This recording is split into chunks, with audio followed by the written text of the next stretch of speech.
Can you tell me whether it's S or no S? How the hell?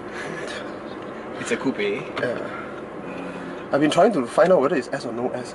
Did I park too close? I'm gonna go there and make a 3.3. But the turning radius is quite bad as all. You know? Yeah, dude, what the hell? Right, I'm still going straight. Don't scratch my Porsche. It's a lot of expensive cars to scratch. Yeah. I think maybe one more time because of turning radius. You see, sports cars sometimes are bad turning radius. Okay.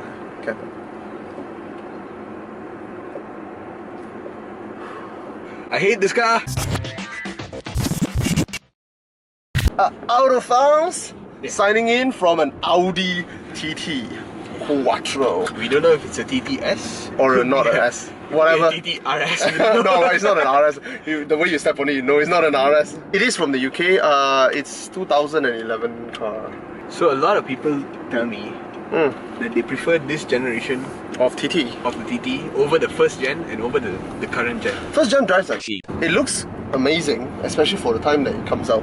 1998. Yeah, man. I don't know where I read this, but they say that in the first 10 years of 2000, car designs are influenced by two cars in the 90s. Angle of the Fiat Coupe and the curves of the Audi TT define the first 10 years of our generation. Compared to the latest gen, this one is better looking. Better looking? Yeah, because the latest gen looks like a facelift.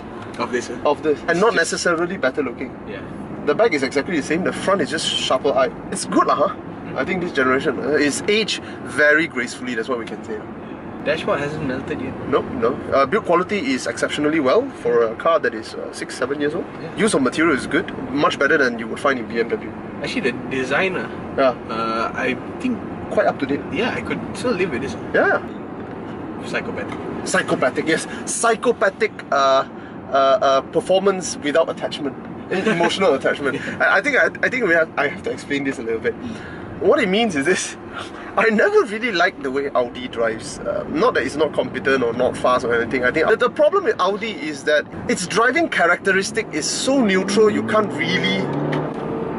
It's fast, right? Yeah, it's fast. Fast as it feels like the kind of artificial turbo punch. That's the problem. I can tell you, if you really like speed, you like this car. Why I say it's psychopathic, emotionally non-attached driving experiences. Because when you drive a BMW, you feel like a bad boy because you gotta work at the power. It doesn't give you straight, right? Most BMW, I'm not talking about the M's. Most BMW, you have to work at it a bit. And the way it delivers its power is so linear, so progressive, so gradual. It trains you to be like a race car and you are focused, and that's why BMW drivers are so pissed off on the road, because they build their freaking momentum and your Toyota Camry blocks them. By the time you waste all that petrol getting to that speed, it's like, I have to slow down again. Yeah. Whereas in this, I can target. It's just do this, do that. Clinical, surgical execution. Which is not a bad thing. Characteristic is like a man without personality. Yeah. He does not know how to crack a joke. That's the problem. That's the problem with Audi I have. But other than that, okay, let's come back to this car. Okay, performance ticks all the boxes. It is fast, it is capable, it sticks to the ground like glue. I don't like the driving characteristic of this car. It does not make me want to go zoom zoom. It can go zoom zoom and it zoom zoom pretty fast. Pick up 0 to 100, you step on it, the car just doesn't spin. Quattro. Okay, it holds on to the road like glue. Handles very capably, and the power delivery is so immediate. Go for it. Look at that. Hey, left to 6.5. So the power delivery, as you saw, is so immediate. You have that kick that push you back to your seat, and it just goes. And then the DSG, my goodness, it's just so immediate. I am pretty sure it's faster than the Porsche PDK that I have. In terms of first gen PDK, is definitely faster. I read actually some commentators did say that it is indeed a fraction of a second faster, but it cannot handle the same amount of power that the PDK is designed to handle. Small little matter, and you're comparing to a Porsche. What the heck, man? Yeah. So I feel it is so capable. So Audi fanboys, you don't have to jump yet. It is capable, it is good, it's fast, it's powerful, it's torquey, it delivers when you need it. But I don't like it. Now, let me explain why. First thing, you look at the engine RPM, straight away you know this is not a race tune engine. It's not a very performance focused engine. Red lines, it says there 6, but it went up to 6.5 just now. But that's it. That's the absolute limit of what this car can do.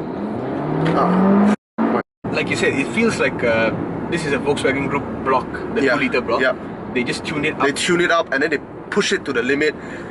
But it is not a race-bred engine. It's not. It's not something that was designed for you to pull to 8,000 RPM. It doesn't deliver in a very linear manner, and it doesn't deliver in a very long delivery band. Yeah. It delivers at whoop, that's it, whoop, you have to change whoop, and that comes with the problem. The DSG gear ratio is good, I have to say, but its tuning, I felt, is still more road going bias. When you put it into S, it drags on the gear a bit, but the problem is the spacing of the gear ratio is still too large for my liking. Do a comparison with BMW and Porsche. I want to do a comparison with a Boxster. I felt actually on a road condition may actually be slower than this car. The way this car is running is absolutely mad. The way it sticks to the ground. But I was doing a direct comparison jumping in between these two cars. I realized definitely I felt that this car is faster in terms of delivery on the road. But the Boxster, the way the engine delivers the power is just absolutely mad. You drag and it just gives and gives and gives. Or else in this car you really have to change gear. Yes. Second thing is cornering. Handling, yeah? The handling of this car is capable, but you don't feel the zoom, you realize that? You don't feel connected to the car. You don't know what the wheels are doing. The wheels are basically just telling you, you know what? Don't worry about it, I got this. You see that? That's all there is. Emotionless. Emotionless speed, yeah? I think if you like street racing, you want speed, and speed is what you are looking for, this car is top notch. If I was someone who just wants a fast car, it's very easy to recommend this. Yeah, and you don't need much skill to handle this car. Yeah, if you're brave enough to cup, you deserve to crash. Yeah. It's not difficult to put this down. Yeah. But not difficult to recommend it. Correct. So I would say, I would give it a 3.5 performance. Yeah, 3.5. 3.5. In figures, it's a 4. It's Audi's character. That's why I cannot fault them too much. It's true. Every Audi is that detached. Civilized, Yeah. but you can probably take on a competitor. You can take on a 4 Series. Yeah. I wouldn't be surprised. It definitely can, man. I think a 428 would lose to this. I suspect a 428 is slower than this car. But when you drive a 428, I suspect it will be way more rewarding. More fun, yeah. And I think a C Coupe would also lose. Let's not mention it. Let's not even go there. Talk about looks. Yeah, the looks, I think, it never really jived with me. I think the first generation TT, even though it's not like a dream car of mine, it's striking. It's striking, and I respected it. And when I look at it, I'm still like, wow, nice. Because nice it was job. a design breakthrough. But this generation is like, they fuck up the lines a bit. They made it not so special to look at. But they did the performance better, you know? Much better. Design-wise, it's just okay. It's a bit more average. A bit more average. So the design doesn't jive with you. Yeah, it does not. It never jive with me too. It looks like a turtle. Right, Ninja Turtle, dude. It does. It looks associate turtle or tortoise with being fast or sports car. The second reason why I didn't really like its look is because the thing with Audi a lot of time is that they look too similar.